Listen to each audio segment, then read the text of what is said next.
Bienvenue sur Africa 24 pour cette nouvelle édition de l'information. Au sommaire de ce journal, les coupures d'eau et d'électricité des armes de guerre en Libye. En pleine crise sanitaire liée au coronavirus, les habitants de la capitale Tripoli subissent des coupures à répétition. Les Nations Unies accusent les groupes armés. L'économie fortement impactée par la pandémie de Covid-19. Au Rwanda, les banques prennent des mesures pour soutenir le tissu économique national et notamment en faveur des petites et moyennes entreprises particulièrement affectées. Et le dépistage massif pour endiguer la propagation du coronavirus. C'est la stratégie adoptée par l'Afrique du Sud qui a déployé des équipes médicales sur l'ensemble de son territoire et notamment dans les quartiers déshérités. Au combat s'ajoutent désormais les coupures d'eau et d'électricité en Libye, des coupures à répétition, notamment à Tripoli, la capitale, un moyen de pression et une arme de guerre selon les Nations Unies. L'ONU qui accuse directement les groupes armés d'être à l'origine de ces coupures, alors que le pays doit à son tour faire face à la pandémie de coronavirus. Ashley Duprine et l'éclat des Bessa. Trouver de l'eau potable dans la capitale libyenne Tripoli et les alentours relève actuellement du défi. Et pour cause, l'eau courante destinée aux quelques 2 millions de Libyens vivant dans la capitale et ses environs est coupée depuis une semaine. Ceci équivaut à un crime de guerre. On ne peut pas nettoyer les aliments, ce qui veut dire que les risques d'épidémie en règle générale sont beaucoup plus grands, y compris le choléra. Et c'est d'autant plus grave en période de coronavirus. Un nouveau revers pour les Tripolitains qui, à cause du couvre-feu imposé dans le cadre de la lutte du Covid-19, doivent se presser dans les épiceries de quartier afin de trouver des bouteilles d'eau. Déjà assiégés depuis un an par les forces du maréchal Khalifa Haftar, ces derniers subissent un énième embrasement de violence. Les hôpitaux restreints au traitement des patients Covid-19 sont pris pour cible lors d'attaques opposant les forces du GNA de Fayez al-Sarraj à celles de Khalifa Haftar. Une situation sanitaire et sécuritaire laissant craindre le pire. La Libye est toujours en guerre depuis 2011. Il y a des milices qui contrôlent certaines localités où se trouve soit la source de l'eau, soit l'installation de l'eau. La crise humanitaire, ça existe depuis 2011. Malheureusement, il y a des milliers de déplacés partout en Libye. Il n'y a pas de stratégie, il n'y a pas deux hôpitaux qui peuvent recevoir les malades. Si le coronavirus a infecté beaucoup de gens en Libye, ce sera une catastrophe humanitaire. Le 21 mars 2020, la trêve dite du coronavirus était acceptée par le gouvernement d'union nationale de Fayez al-Sarraj et l'armée de libération nationale de Khalifa Haftar. Une trêve qui n'a finalement tenu que 48 heures. Depuis, les combats ont repris de plus belle. À situation exceptionnelle, mesure exceptionnelle, l'Éthiopie qui avait déjà décrété l'état d'urgence pour faire face à l'épidémie de coronavirus vient d'instaurer le port obligatoire du masque, une mesure qui a pris effet ce lundi. Les rassemblements de plus de 4 personnes avaient déjà été interdits dans le pays. Interdit également aux propriétaires d'expulser les locataires et aux employeurs de licencier leurs employés pour motif économique. Et cette pandémie a de lourdes conséquences sur les économies africaines. Les petites et moyennes entreprises sont les plus durement affectées par la crise sanitaire. Au Rwanda, certaines banques ont donc décidé de prendre des mesures en leur faveur, à l'instar de la réduction des taux d'intérêt sur les prêts accordés à ces PME. Nelly Kodebessa. Au Rwanda, le secteur bancaire contribue à sa manière pour soutenir ses clients pendant la pandémie de coronavirus. Les clients de I&M Bank Rwanda bénéficient d'un allègement de remboursement du prêt bancaire. L'établissement financier a réduit son taux de base de 16,5% à 16%. Une décision prise pour soutenir les clients et leurs entreprises pendant la période de récupération post-Covid-19. C'est un demi% de points que le taux d'intérêt a perdu. Demi% des points est très élevé pour jouer dans la capacité à faire du bénéfice d'une banque. Sur le plan pratique, cette décision est excellente pour aider les entreprises clientes de la banque à sécuriser les investissements. La confiance entre les clients PME et la banque va aller de façon exponentielle.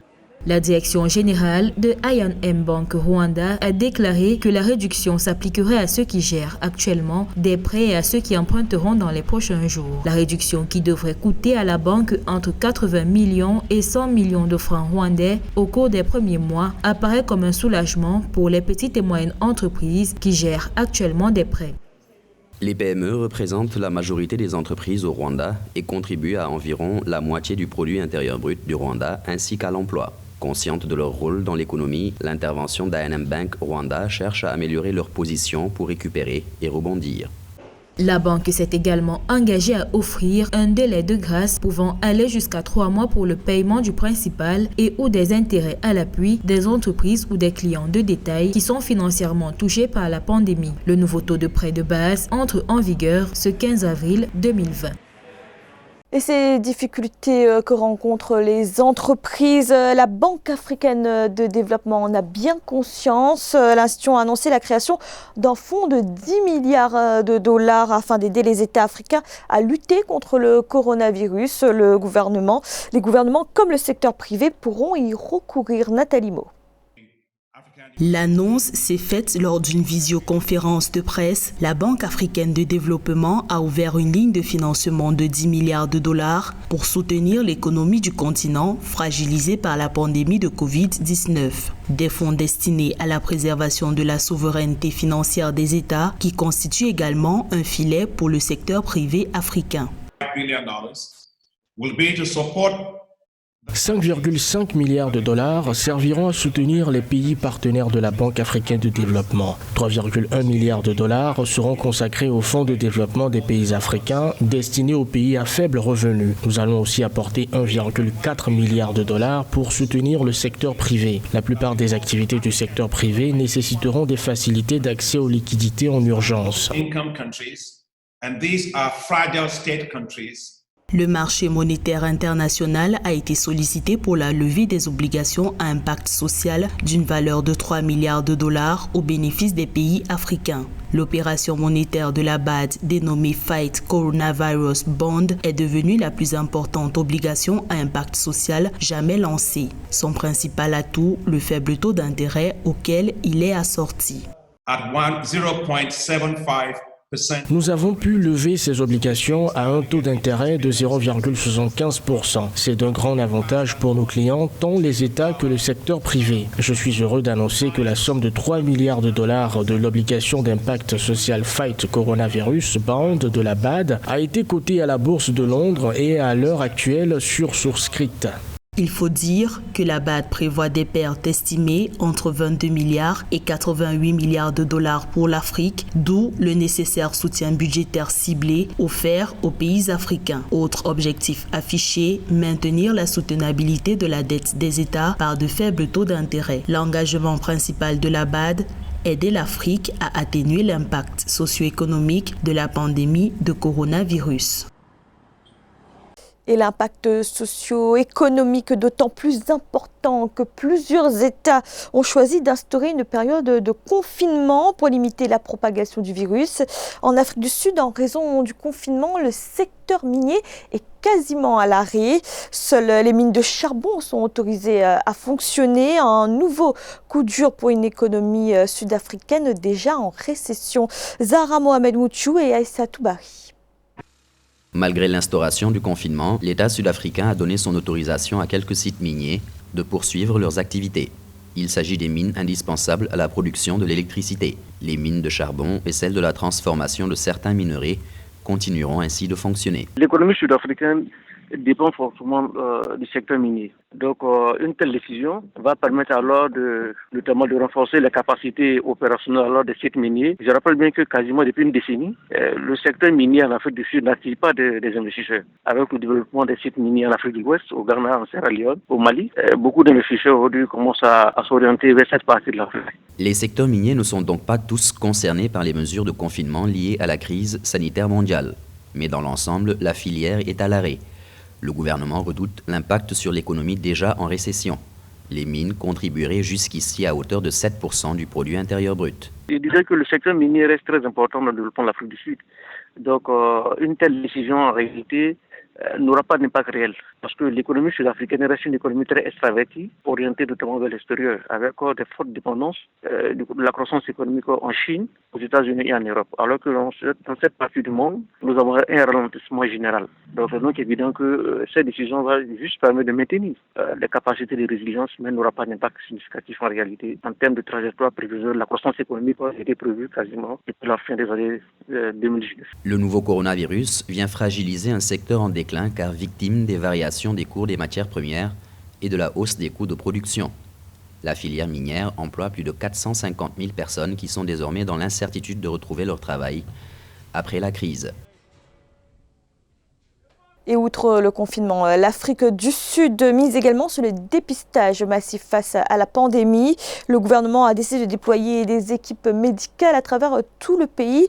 10 000 médecins, infirmiers et bénévoles sont mobilisés. L'objectif est notamment d'éviter une accélération de l'épidémie dans les quartiers et banlieues déshérités. Nelly Claude Bessa. L'Afrique du Sud intensifie la riposte contre la pandémie de coronavirus. Le pays procède à des tests de masse de la population afin d'arrêter le nombre croissant d'infections au Covid-19. Le pays qui détient 2173 cas confirmés au 12 avril craint que le taux d'infection ne devienne incontrôlable si le virus commence à se propager rapidement dans les cantons pauvres et surpeuplés du pays.